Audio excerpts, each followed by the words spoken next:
여러분 안녕하십니까, 진성호입니다. 대법원이 이재명의 선거법 3심 재판 오늘 두 번째 심리를 합니다. 자, 지금 이재명 전 대표의 선거법 3심 판결이 대통령 선거 전에 나게 되면 이재명에게는 어떤 일이 벌어질까요?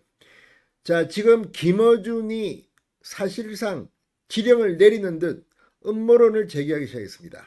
대법원을 공개적으로 거론한 겁니다. 또 정청래 법사위원장이 대법원의 이런 신속한 이 재판에 대해서 경고를 하기 시작했습니다. 국민의힘은 대법원을 민주당이 겁박한다고 비판하기 시작했습니다. 이게 뭘 의미하겠습니까? 그만큼 대법원은 아마도 대선 전에 결론을 낼 것 같습니다. 많은 언론들이 지금 속도라면 이재명의 선거법 3심 판결이 대선 전에 나올 가능성이 높다고 보는 것 같습니다. 자, 이런 가운데 이재명 캠프의 법률 지원단장이 오늘 방송에 나와서 아주 묘한 말을 했습니다. 이재명 캠프도 이재명이 대법원에서 유죄 판결을 받을 거라고 예상하는 걸까요? 이들은 물론 겉으로는 무죄를 확신한다고 말하고 있습니다. 그렇다면 논리가 맞지 않지 않습니까? 자, 이재명의 선거법 3심 무죄를 확신한다면 대법원이 빨리 선고를 해서 대선 전에 이재명의 선거법 리스크가 없어지는 게 맞지 않습니까? 그런데 왜 이렇게 이들은 헌법재판소의 탄핵 때 윤 대통령이 했던 것과는 다르게 이재명의 선거법 3심 판결에 대해서는 이렇게 이런저런 음모론 협박을 하는 건지. 아무튼 오늘 박균택 의원, 이재명 캠프 법률 지원단장의 발언이 관심을 끌고 있습니다. 이거 뭐 이재명 유죄를 자백하는 겁니까? 그렇지 않겠죠. 그러나 무죄라면 왜 이렇게 겁을 먹는 겁니까? 왜 대법원을 협박하는 겁니까? 진성호의 융단 폭격 시작합니다. 더불어민주당을 융단 폭격합니다. 이재명 캠프 법률 지원단장인 박균택 더불어민주당 의원이 방금 전 대법원의 이례적인 이재명 전 대표 선거법 상고심에 대한 속도전과 관련해서 왜 저렇게 첫날 바로 전원합의체 회부를 하고 기일을 짧은 시간에 두 번이나 열고 지나치게 서두르다 보니까 이런 식의 모습은 혹시 대법원장이나 일부 대법관들이 이재명 후보에게 불리한 결정을 내리려고 저러는 것 아니냐며 의혹을 제기했습니다. 박균택 의원은 오늘 SBS 라디오 김태현의 정치쇼에 나와 객관적으로 보면 대선을 눈앞에 두고 있는 상황이기 때문에 서두르는 그 모양새가 어느 정도 필요하기는 한 것 같으면서도 이같이 말했습니다. 그러면서 대법원이 이 부분은 어떤 국민의 시각을 생각해가면서 정말 공정한 느낌을 주려고 노력할 필요가 있다고 경고했습니다.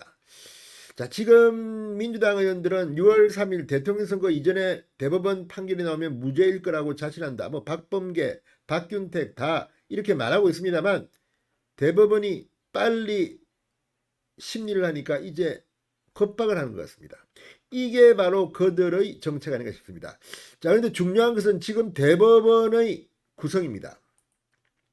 지금 이들이 무서워하는 것은 대법원 전원합의체, 대법관 14명 중 천대엽법원 행정처장은 빠지고 중앙선거관리위원장인 노태학 대법관은 회피 신청이 받아들여져서 빠집니다. 12명이 합니다.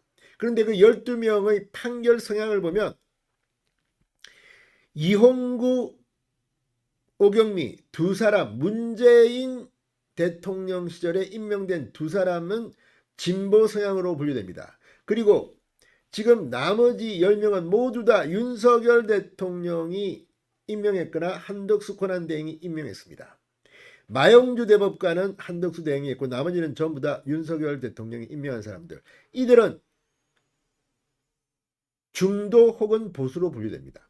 물론 법관에 대해서 중도다, 보수다, 진보다 이렇게 성향을 이야기하는 것은 법관의 인격에는 좀 맞지 않을 수도 있습니다. 그럼에도 불구하고 언론들은 이렇게 분류를 합니다. 또 실제 판결 성향이 그렇다고 합니다. 그렇다면 지금의 대법관 구성 전원합의체 12명은 압도적으로 중도 보수 성향의 대법관들이 많습니다. 그래서 전원합의체의 결정을 이들이 벌벌 떨고 있는지도 모르겠습니다. 자, 오늘 국민의힘은 이런 민주당의 협박, 이거에 대해서 강하게 비판했습니다. 권영세 비대위원장, 민주당의 나팔수 김어준 씨는 본인의 유튜브 방송에서 대법원장이 대선에 직접 관여하려는 시도라며 음모론을 제기했고, 정청래 법사위원장은 국민이 용서치 않을 것이라고 대법원을 겁박했다. 법원 판결을 두려워하는 대통령 후보는 누가 봐도 정상이 아니라고 일침을 놓았습니다. 권성동 원내대표는 이재명 후보 공직선거법 위반 재판이 대법원 전원 합의체에 회부되고 오늘 두 번째 심리를 한다. 대법관 전원이 신속하고 공정한 판결을 내리겠다는 의지를 보여주는 것이다. 이재명 세력은 이 같은 움직임이 이례적이라며 대법원에 대해 치졸한 압박을 가하기 시작했다. 1년 안에 끝냈어야 할 재판이 2년 7개월째 진행 중이다. 지난 대선 관련 재판 중 지금 이재명 후보 단 한 건만 남았다. 대단히 이례적이라는 표현은 오로지 이재명을 위한 재판 지연을 두고 써야 할 말이다. 민주당이 진심으로 이재명 피고인의 무죄를 믿는다면 신속한 재판에 쌍수를 들고 환영해야 한다. 그런데 무엇이 캥겨서 대법원을 치졸하게 압박하느냐? 민주당에서는 지규현 판사를 징계하라는 주장이 이어지고 있다. 이런 집요한 공격은 결국 이재명 피고인 재판을 앞둔 대법관들과 사법부 전체에 대한 협박성 경고다라고 비판했습니다. 대법원은 이런 치졸한 압박에 굴하지 말고 사법부의 명예를 지켜달라고도 했습니다. 자, 지금 민주당 권력, 이제 의회에 이어서 사법부까지 장악하려는 건지 행정부까지 장악하려는 건지, 아무튼 대법원을 향한 민주당의 압박, 협박이 도를 넘는 것 같습니다. 이재명이 유죄라고 믿어서 그런 겁니까? 아무튼 이재명의 대법원 판결, 대선 전에 나올 가능성이 점점 높아지고 있고 민주당의 공포도 커지고 있습니다. 진성호의 융단 폭격이었습니다. 여러분 감사합니다.